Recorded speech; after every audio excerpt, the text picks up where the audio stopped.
Donc ici, le but de notre numéro, c'est de compléter le tableau afin d'associer correctement chaque relation avec un graphique. Donc ici, pour s'aider à retrouver nos graphiques, ce qu'on va faire, c'est qu'on va prendre notre formule générale des gaz, P1V1 sur N1T1 égale P2V2 sur N2T2.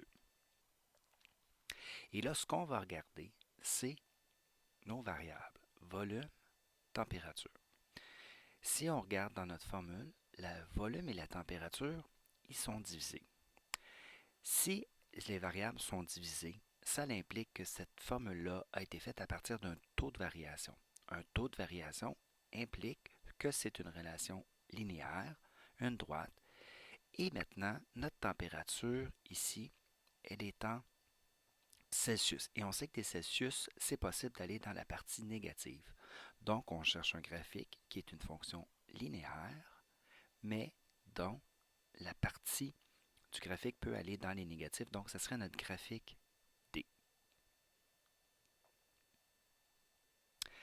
Maintenant, pression en fonction du volume. Donc, maintenant, je vais aller regarder. Là, je regarde les P2, mais j'aurais pu regarder aussi P1. Pression-volume, ce qu'on voit, c'est que nos variables sont multipliées. Quand on a un cas comme ça veut dire que si j'augmente la pression, mon volume diminue. J'ai donc une relation inverse.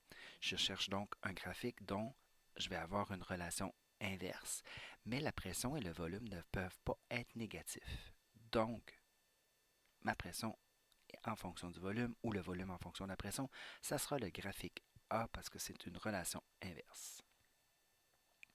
Maintenant, pression en fonction du nombre de moles, pression, nombre de moles. Si on regarde notre formule, pression, nombre de moles sont divisés.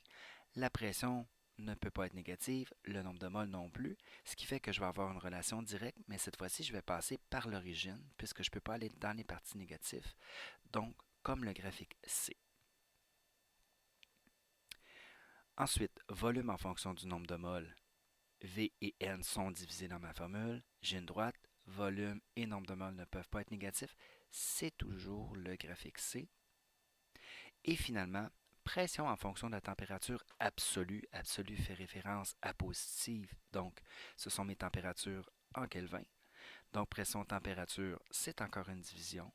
Maintenant, je suis en Kelvin, je ne peux pas aller dans les négatifs. Ça sera encore le graphique C. À noter, nous n'aurons pas fait le graphique B, qui serait une fonction exponentielle. Et dans nos graphiques, on n'a pas d'exposant, donc ce n'est pas possible.